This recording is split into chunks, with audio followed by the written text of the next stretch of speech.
Everyone friends, आप सभी को स्वागत है शुभम क्लास गोपालगंज में। तो आज के हम इस वीडियो में बात करने वाले हैं कि क्लास 12 जो आपके फिजिक्स यानी कि चैप्टर नंबर 1 यानी कि समाप्त। इस वीडियो में चैप्टर नंबर 1 से जितना भी यानी कि सब्जेक्टिव क्वेश्चन है जो आपके बिहार बोर्ड परीक्षा में यानी कि गेस प्रश्न किया गया है, जो इस वीडियो में हम कवर करेंगे। यानी कि वन शॉट इस वीडियो में चलेगा, यानी कि पहला पार्ट से जितना भी सब्जेक्ट क्वेश्चन है इस वीडियो में हम कवर करेंगे। बात करें आप इनका पीडीएफ कैसे लेंगे, तो पीडीएफ के लिए 7349938551 पर व्हाट्सएप पर संपर्क करके इनका पीडीएफ बिल्कुल फ्री में ले सकते हैं। देखिए फ्रेंड्स, आपको पीडीएफ लेना है तो आपको एक शर्त रखा गया है कि आप देखिए, अगर आप इस वीडियो को पूरा देखते हैं तो बीच में एक कोड को बताया गया है, जिसको आप कोड बताएंगे तभी आपको व्हाट्सएप पर इनका पीडीएफ बिल्कुल फ्री में दिया जाएगा। तो मिलते हैं। तो चलिए, आपका पहला ऑब्जेक्टिव क्वेश्चन क्या दिया गया है। देखिए subjective question, subjective question, objective question हम अगले वीडियो में कवर कर लिए हैं, तो इस वीडियो में हम सब्जेक्टिव क्वेश्चन कवर करेंगे। तो देखिए फ्रेंड्स, आपका पहला सब्जेक्टिव क्वेश्चन क्या है। ये क्वेश्चन आपको 2022 में भी पूछा गया है, 2021 में भी पूछा गया और 2019 में क्वेश्चन ये पूछा गया है। देखिए यहाँ पर जगह नहीं था, नहीं तो हम 2020 यानी कि बहुत बार पूछा गया है क्वेश्चन को। यह लघु उत्तरीय में क्वेश्चन में पूछा गया है। तो आपका पहला देखिए, सीधारिता वाले संधारित्र को विभव तक आवेशित किया गया है, तो इसकी विद्युत ऊर्जा क्या है। तो देखिए फ्रेंड्स, इसका सही उत्तर क्या हो जाएगा। देखिए इसका उत्तर हम कैसे लिखेंगे, इसका सही उत्तर देखिए, बहुत लोग रहते हैं ना तो शॉर्टकट में मार्क करा देते हैं, ऑब्जेक्टिव जैसा लिख देते हैं। तो आपको ऑब्जेक्टिव जैसा लिखें पर लघुत्तरीय में मतलब शॉर्ट में लिखें, पर परिभाषा अच्छे से लिखें, साफ सुथरा हो, जो मतलब 2 लाइन में यानी पूरा शब्द बोल दिया जाए, ऐसा परिभाषा लघुत्तरीय में क्वेश्चन में लिखना पड़ेगा आपको।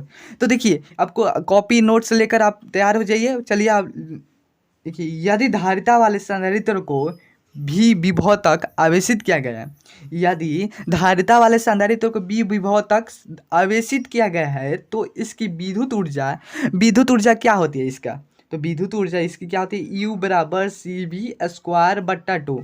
बिल्कुल याद हो गया। देखिए, यदि धारिता वाले संधारित्र को विभव भी तक आवेशित किया गया है तो इसकी विद्युत ऊर्जा कुछ है नहीं, बस आपको थोड़ा सा ध्यान रखना है कि यदि धारिता वाले संधारित्र को विभव भी तक आवेशित किया गया है तो इसकी विद्युत ऊर्जा, बस ध्यान में रखना है, इसकी विद्युत ऊर्जा कितनी होती है।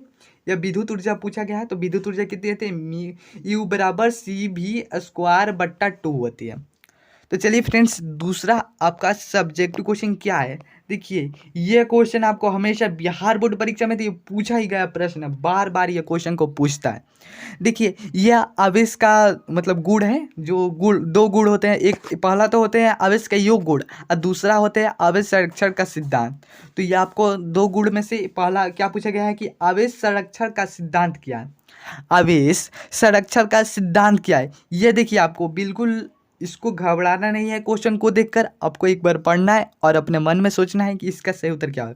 तो देखिए, इसका सही उत्तर कैसे हम लिखेंगे। तो देखिए, आवेश संरक्षण का सिद्धांत, इस सिद्धांत के अनुसार, आवेश संरक्षण का सिद्धांत के अनुसार कैसे लिखेंगे, आवेश संरक्षण के सिद्धांत के अनुसार किसी विलगित निकाय के भीतर कुल आवेश स्थिर रहता है।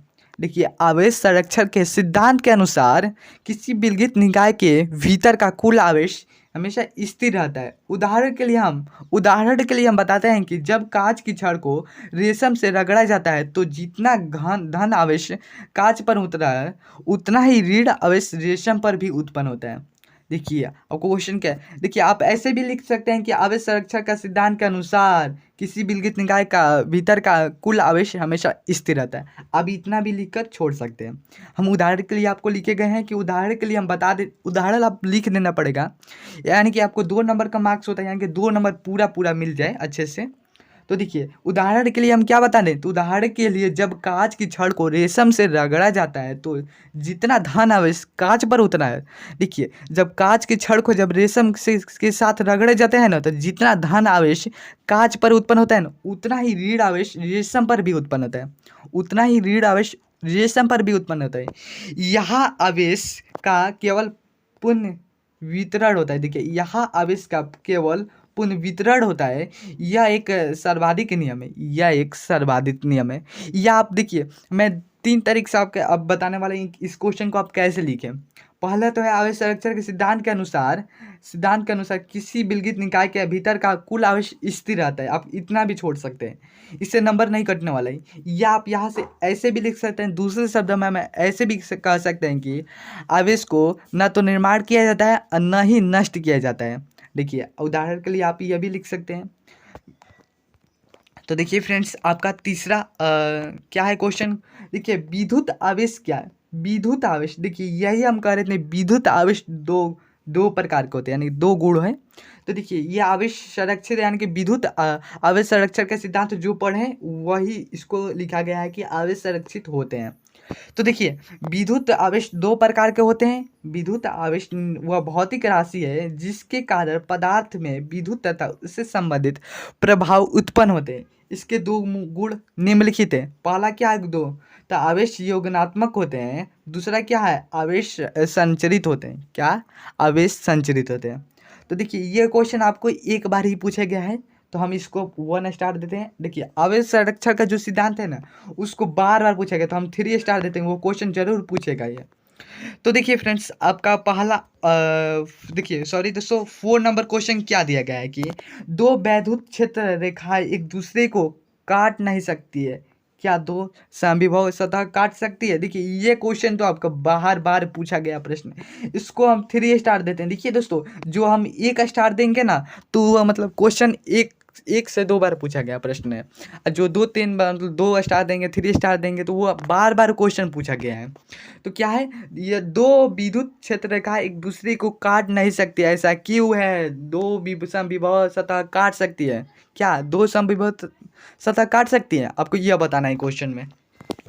तो हम इसको कैसे लिखेंगे, तो देखिए तो देखिए इसका उत्तर कैसे हम लिखेंगे कि यदि दो विद्युत बल रेखाएं एक बिंदु एक दूसरे के को काटती है। यदि दो विद्युत बल रेखाएं एक बिंदु एक दूसरे को काटती है, तो उस बिंदु पर दो स्पर्श रेखाएं होगी। तो उस बिंदु पर दो स्पर्श रेखाएं होगी, अतः उस बिंदु पर विद्युत क्षेत्र की दो दिशाएं होगी। देखिए यदि दो विद्युत क्षेत्र रेखा एक दूसरे को काटती है ना, तो उस बिंदु पर दो स्पर्श रेखाएं हो जाएगी। अगर दो मतलब विद्युत क्षेत्र रेखाएं, देखिए ये क्वेश्चन का आपको समझिए, समझने से आपको काम चलेगा, यानी कि याद करने रटने से नहीं। यदि दो वैद्युत बल रेखाएं एक दूसरे को काटती है, सपोज डेट यदि दो वैद्युत रेखाएं एक दूसरे को काटती है, तो उस बिंदु पर दो स्पर्श हो जाएगी। देखिए मान लीजिए आपको ये वैद्युत रेखाएं है, एक और वैद्युत रेखा, तो ये दोनों काट रही है, तो इस पर कितना कड़ान बिंदु हो गया, दो स्पर्श बिंदु हो गया। कितना, दो स्पर्श रेखाएं हो गई। अतः उस बिंदु पर विद्युत क्षेत्र की दो दिशाएं होगी। इस पर दो दिशाएं हो गई, जो कि असंभव है। आपको क्वेश्चन में इतना ही लिखना है। तो देखिए ये तो क्वेश्चन मोस्ट इंपॉर्टेंट है, ये कहूँगा कि आप याद कर लीजिए। चलिए 5 नंबर क्वेश्चन की बात करते हैं। इसमें क्या पूछा गया है कि संधारित्र कि किन्हीं दो उपयोगों को लिखें। यह क्वेश्चन को एक बार पूछा गया है, तो हम इसको 1 स्टार देते हैं। संधारित्र के किन्हीं दो उपयोगों को लिखे। तो कितने उपयोग है संधारित्र के, 2 उपयोग है। ये तो आप 2 उपयोग तो लिखा गया है, तो कुछ में इसमें तो कुछ समझना ही नहीं है, ये तो आप लिख देंगे। संधारित्र के 2 उपयोग है। पहला उपयोग क्या है, संधारित्र को किस में उपयोग किया जाता है, तो ऊर्जा संचय के रूप में। किसमें, ऊर्जा संचय के रूप में संधारित्र के उपयोग को लिखेंगे। देखिए दूसरा उपयोग क्या है कि इलेक्ट्रॉनिक परिपथों के रूप में। किसमें, इलेक्ट्रॉनिक परिपथों के रूप में। इसका देखिए ये 2 आपको लिख दिए। ऊर्जा संचय, पहला क्या है ऊर्जा संचय के रूप में, दूसरा क्या है इलेक्ट्रॉनिक परिपथों के रूप में। चलिए 6 नंबर प्रश्न को देखा जाए तो इसमें क्या पूछा गया। देखिए यह क्वेश्चन को बिहार बोर्ड बार बार रिपीट करता है। देखिए ये क्वेश्चन को हम कहेंगे मोस्ट इंपॉर्टेंट, इसको तो कोई छोड़े ही नहीं, यानी कि important, most important MBBI question है। तो देखिए आवेश के क्वांटीकरण से आप क्या समझते हैं। तो देखिए आवेश का क्वांटीकरण देखिए इसका परिभाषा क्या हुआ, किसी आवेशित वस्तु पर स्थित आवेश हमेशा इलेक्ट्रॉनिक आवेश का पूर्ण गुणज होता है। क्या, आवेश का क्वांटीकरण किसी आवेशित वस्तु के स्थित आवेश हमेशा इलेक्ट्रॉनिक आवेश का पूर्ण गुणज होता है। अर्थात किसी वस्तु पर आवेश देखिए ये क्वेश्चन को थोड़ा सा मतलब उल्टा पड़ता है, पर आप 2 बार रिपीट करेंगे तो आपको याद हो जाएगा। देखिए आवेश का क्वांटीकमीकरण, ये आपको लिखना है परिभाषा। तो देखिए इसका परिभाषा कैसे है, तो किसी आवेशित वस्तु पर स्थित आवेश हमेशा इलेक्ट्रॉनिक आवेश का पूर्णगुणज होता है। अर्थात किसी वस्तु पर आवेश Q बराबर प्लस माइनस एन। आपको प्लस माइनस एन का वैल्यू कितना होता है, तो 4.2 होता है। कितना, 4.2। देखिए इसका इलेक्ट्रॉनिक आवेश कितना होता है, जहाँ इलेक्ट्रॉनिक आवेश 1.6 गुणे 10 के पावर -19 कूलाम इसका होता है। तो चलिए देखिए इसे ही आवेश का क्वांटिकमीकरण कहते हैं, या आप ऐसे भी लिख सकते हैं, या हम ऐसे भी लिख सकते हैं कि आवेश का क्वांटिकमीकरण कहते हैं। आप डायरेक्ट भी लिख सकते हैं, या आप नहीं लिखेंगे तब भी चलेगा। इसको बस आपको इतना तक लिखना है, Q बराबर प्लस माइनस एन। आप इतना समझाने के लिए दिया गया है। तो चलिए 7 नंबर क्वेश्चन की बात करते। इसमें क्या पूछा गया कि कूलाम की नियम की सीमा। ये तो आपको क्वेश्चन इम्पोर्टेंट है। जितना भी इम्पोर्टेंट जो लघुत्तरीय प्रश्न है चैप्टर नंबर 1 से, वही क्वेश्चन को लिया गया है, जो बार बार रिपीट किया गया है प्रश्न, जो बार बार पूछता है। तो 2024 में मेरा प्रयास आप लोग जरूर साथ देंगे। आप शुरू से अंत तक रहिए। तो देखिए कूलाम के नियम की निम्नलिखित सीमाएं है। क्या कूलाम के नियम की कितनी सीमा? तो कूलाम के नियम के निम्नलिखित सीमाएं है। पहला सीमाएं देखिए, यह नियम केवल बिंदु आवेशों के लिए मान्य होता है, सत्य होता है। यह नियम केवल बिंदु आवेशों के लिए ही मान्य होता है, यानी सत्य होता है फ्रेंड्स।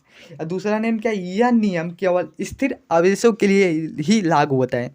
यह नियम केवल स्थिर आवेशों के लिए ही लागू होता है। देखिए तीसरा नियम क्या है, यह नियम 10 के पावर -14 मीटर से कम दूरी के लिए लागू नहीं होता है। देखिए आप PDF लेने के लिए जो हम कोड बताए थे, तो हम आपको कोड बता दे रहे हैं कि 153 यानी कि 153। आप व्हाट्सएप नंबर पर अगर कोड पूछा जाए तो आप 153 आपको बताना है, और पाठ का नाम आपको बता देना है। आपका PDF बिल्कुल फ्री में दिया जाएगा। 153 कोड है, ध्यान रखना है, बार बार बता दे रहा हूँ, 153 कोड है इसका। तो चलिए 8 नंबर क्वेश्चन की बात करते। इसमें क्या पूछा है कि मुक्त आकाश की विद्युतशीलता का मात्रक एवं विमीय सूत्र लिखें। क्या लिखना है, मुक्त आकाश की विद्युतशीलता का मात्रक एवं विमीय सूत्र को लिखें। तो देखिए मुक्त आकाश की विद्युतशीलता का SI मात्रक। SI मात्रक क्या होता है, ये देखिए क्वेश्चन, ये आपको 2 नंबर क्वेश्चन में नहीं पूछा जाता है, हम बता देना। ये 1 नंबर क्वेश्चन में पूछा जाता है, जिसमें से हम देखिए यह विमीय सूत्र भी 1 नंबर ऑब्जेक्टिव क्वेश्चन में पूछा जाता है, और मुक्त आकाश के भी परवैद्युतांक भी पूछा जा सकता है। तो हम कहेंगे कि देखिए इसको हम 2 नंबर बनाए हैं, या ऑब्जेक्टिव क्वेश्चन भी पूछा जाता है।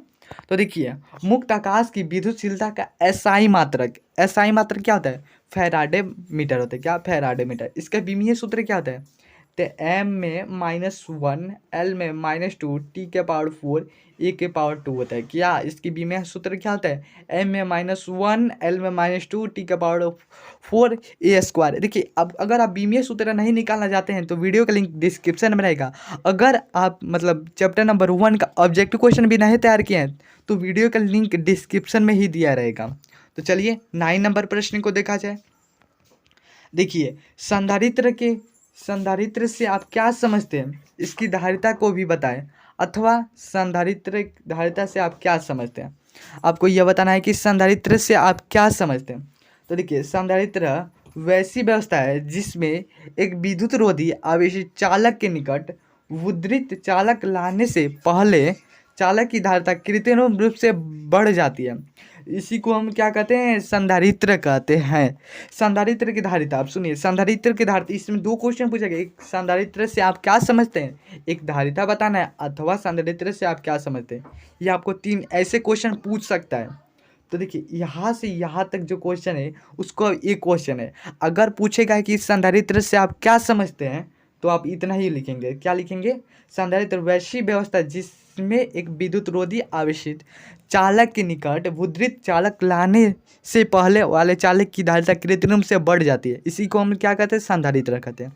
अगर धारिता पूछ दे, यहाँ से धारिता अगर पूछ दे तो धारिता हम क्या लिखेंगे कि किसी संधारित्र की विद्युत धारिता संख्यात्मक रूप से उस आवेश का वह परिणाम है जिससे संधारित्र के दोनों प्लेटों के बीच एकांक विभवांतर उत्पन्न होता है। यदि संधारित्र का संग्राहक प्लेट O आवेश देने पर दोनों प्लेटों के बीच विभवांतर V है उत्पन्न होता है, तो संधारित्र की धारिता क्या हो जाएगी, तो संधारित्र की धारिता आप कहेंगे।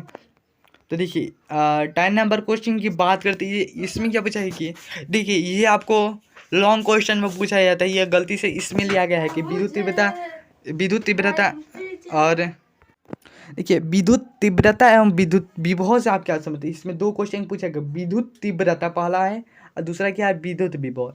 यह लॉन्ग क्वेश्चन में पूछा है जो 5 मार्क्स का होता है। तो हम अगले वीडियो में लेकर आएंगे इसका दीर्घ उत्तरीय प्रश्न। तो अब इस वीडियो में यह क्वेश्चन को नहीं करेंगे। तो देखिए विद्युत क्षेत्र रेखाएं इसके दो गुणों को लिखे, यह क्वेश्चन आपको लघु उत्तरीय क्वेश्चन में पूछा जाता है। तो लघु उत्तरीय प्रश्न में तो हम इस वीडियो में कवर करेंगे ही विद्युत क्षेत्र रेखाएं क्या है, इसके दो मूल गुणों को लिखे, आपको ये लिखे। तो विद्युत क्षेत्र रेखाएं परिभाषा क्या है? विद्युत क्षेत्र रेखाएं वे वक्र है जिसके बिंदु पर खींची गई स्पर्शरेखा उस बिंदु पर विद्युत तीव्रता की दिशा बताती है। विद्युत क्षेत्र रेखा है वह वक्र है जिसके किसी बिंदु पर खींची गई स्पर्शरेखा उस बिंदु पर विद्युत तीव्रता की दिशा बताती है। देखिए इसको गुण हम लिखेंगे कि दो गुण लिखना है। तो आपको गुण कैसे लिखेंगे? तो देखिए विद्युत क्षेत्र रेखा धनावेश से प्रारंभ होती है और ऋणावेश में समाप्त होती है। विद्युत क्षेत्र रेखा के गुणों को बताएं। विद्युत क्षेत्र रेखा है धनावेश से प्रारंभ होती है और ऋणावेश पर भी समाप्त हो जाती है। और दूसरा क्या है गुण? तो कोई भी दो विद्युत क्षेत्र रेखाएं एक दूसरे को काट नहीं सकती है, कि कोई भी दो विद्युत क्षेत्र रेखाएं एक दूसरे को काट नहीं सकती है। तो देखिए फ्रेंड्स और जो क्वेश्चन है हम अगले वीडियो में लेकर आएंगे। इस पहला ही पार्ट से पार्ट 2 वीडियो हम अगले वीडियो में लेकर आएंगे। तो मिलते हैं हम अगले वीडियो में। देखिए पीडीएफ लेने के लिए 7349938551 पर व्हाट्सएप पर संपर्क करें और आप इनका पीडीएफ बिल्कुल फ्री मिले। और इस पीडीएफ को लेने के लिए कोड को बताया गया जो 153 है। तो मिलते हैं अगले वीडियो में। Thank you, thanks for watch. जय हिंद, जय भारत।